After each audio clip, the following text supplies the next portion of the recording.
جب گدھے نکلتے ہیں لائن سے، کہیں بھی آپ گلیوں میں دیکھیے، تو وہ جو راستہ مالک ان کو بتا دیتا ہے یا ان کو سکھا دیتا ہے، وہ گدھے لائن سے اسی لائن میں چلتے رہتے ہیں اور اپنی منزل تک پہنچتے ہیں. ہے کہ نہیں؟ ہم سب تجربہ کرتے ہیں اپنی آنکھوں سے.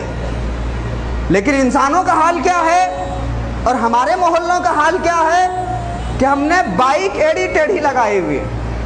سب سے زیادہ تنگ راستے ہم نے کیے ہوئے ہیں، سب سے زیادہ راستوں کو جام ہم نے کیا ہوا ہے. ہمارے محلوں میں تو زومیٹو والے جانے سے ڈرتے ہیں، ہمارے محلوں میں تو کیب والے جانے سے ڈرتے ہیں کہ بہت زیادہ ٹریفک ہوگا اور گاڑیاں الٹی پلٹی لگی ہوں گی، اور اگر اس غلطی پر کوئی ٹوک دے تو وہ سب سے بڑا مجرم ہے.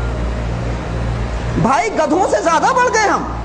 جانوروں کو اگر کوئی راستہ دکھا دیا جاتا ہے تو وہ لائن سے چلتے رہتے ہیں، ترتیب سے چلتے رہتے ہیں، سیکوینس سے چلتے رہتے ہیں. لیکن انسانوں کا حال یہ ہے کہ اگر کہیں سے کوئی سامان خریدنا ہے تو اس بات کی پرواہ نہیں ہے کہ میں نے اسکوٹی کہاں لگائی ہے، بائک کہاں لگائی ہے. دیکھیے یہ سب چیزیں تربیت سے تعلق رکھتی ہیں.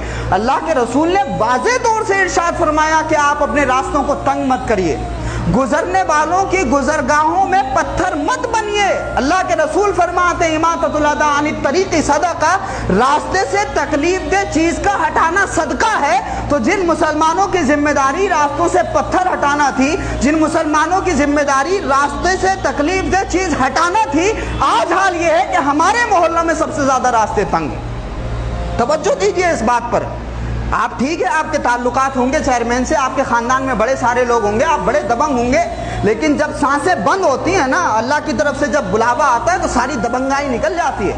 آپ سے بڑے بڑے فرعون و قارون چلے گئے اس زمین کے اندر، جن کے نام کے درہم و دینار چلتے تھے، سانسیں بند ہو گئی ان کی، جو یہ سمجھتے تھے کہ ہمارے اشاروں پر موت ہو جاتی ہے، ہمارے اشاروں پر لوگوں کو زندہ کیا جاتا ہے. آج نام لینے والا نہیں ہے ان کا کوئی، لیکن جو لوگ دوسروں کا خیال رکھتے تھے، راستوں کا خیال رکھتے تھے، لوگوں کے حقوق کا خیال رکھتے تھے، آج بھی ان کا نام لے کر کے لوگ سبحان اللہ کہتے ہیں. تو شریف بنیے، مسلمان بنیے. مسلمان راستے روکنے والا نہیں ہوتا، راستے دینے والا ہوتا ہے.